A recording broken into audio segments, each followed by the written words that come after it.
technological era, and connectivity has become part of our daily lives, and today's generation of children are commonly referred to as digital natives. They are born with a computer mouse or gaming console in one hand and a cell phone in the other. And joining us in studio this morning with advice on the do's and don'ts around youth and the internet is creative parenting expert and author Nikki Bush. Nikki, so nice to have you on our couch this morning. How are you? Well, thanks, Ewan. I think we're tackling a very broad topic here. We are, and absolutely. Yeah, and there's so much to get into. But you know what? I want to take us back without revealing my age. You know, when I was young, the library, the good old telephone, the post office, they all played a significant role. Are they still relevant today?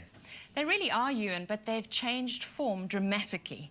So our kids really are visiting the library, they are using the post office, and they are using the telephone, but it looks different.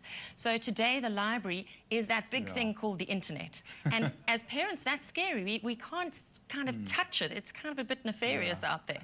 And then all the books are the websites, the blogs, the vlogs, all that sort of thing. And the post office will be all the platforms, so your social network platforms, email, and then the actual letters are things like email, SMS, posts on social networks, tweets, likes, etc. That's how they actually communicate. And we had pen pals, where we used to write letters to strangers overseas. I still remember learning at school how to write a proper letter in terms of the address and the placement on the envelope. Yeah. Well, now they're just texting with their thumbs, and it's 140 characters, that's it, so no sweat there.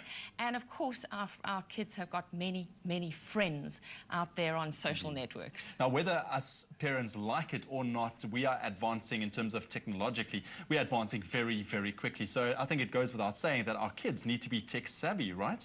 100%. If you look at how industry is changing, the revolution in the business world, the operating system, the backbone of how business communicates today is very much along the lines of social media, virtual technology, the internet. And our children need, firstly, devices in order to access that wealth of information and connectivity. And then they also need the high-tech skills to know what they're doing, to know how to utilize all this information, how to access all the information. If they don't have those skills, they're not going to be prepared for that future world of work. Exactly, and this is where us parents need to step up as well in terms of, you know, in which direction to guide our kids when using the internet. But like you said, the information is there at their fingertips, but there's so much else going on besides just downloading of information, right? 100%. You know, we used to open an encyclopedia when we were doing a project, and if you had Encyclopedia Britannica or World Book, that was your choice. Yes. And there was only one entry on any single topic. Now our children plug something in, a question into Google, because of course they know if they want to know anything, you just Google it. It's a handy tool. And they don't just get one entry, they get screeds of information. So yes, they can download the information that they want, but they're also co-creating that body of knowledge. So we have things like Wikipedia that everybody can have access to and upload new bits of information. Anything our kids do on the internet, whatever they share, whatever they collaborate with, you know, everything gets recorded, and they are adding to that body of knowledge that's out there. And they're really good at collaborating and sharing, which is something that adults are having to learn to do. You know, we have trust issues that our children don't seem to have. And our kids share this easily. Our kids are very happy to share. I mean, you just have to look at kids with gaming.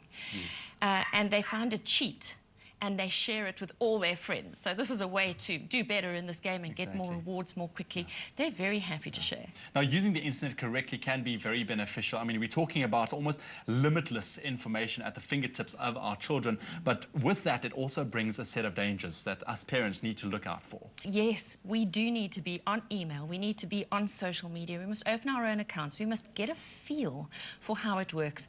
You know, we're never going to keep up with the prevailing technology. Our kids are always going to be one step ahead of us, but we've got to try. And the most important thing for me is to understand the environment, this new operating environment. And if we're not playing with it ourselves, we're going to have a problem. And our children really do need for us to be with them and understand this world that they so get, that we find so strange. But one of our chief roles as parents is to ensure that our children become healthy switchers. And when I say that, what I mean is that our kids need to be able to switch well between a high-tech world and a high-touch world. And this is one of our roles as parents, is to teach our children how to use the information superhighway wisely. Because if we don't give them values and teach them netiquette, owning a sophisticated piece of equipment is one thing. Knowing how to use it responsibly is quite another. Exactly. So best our parents learn to use the internet properly and also keep updated as to what our kids are doing. That's right. Indeed. Nikki, thank you so much for just giving us advice on, how the internet can really benefit our youngsters, but also using it safely, I think, is the most important point. It is. Perfect. Nikki Bush here in our studio. But to our parents out there, remember, as Nikki said, your relationship with your kids is the most important safety app there is. Get fully installed fixed-line broadband with modem and turn your home into a Wi-Fi hotspot. Rethink fixed broadband. Call, click, go to a Telkom store.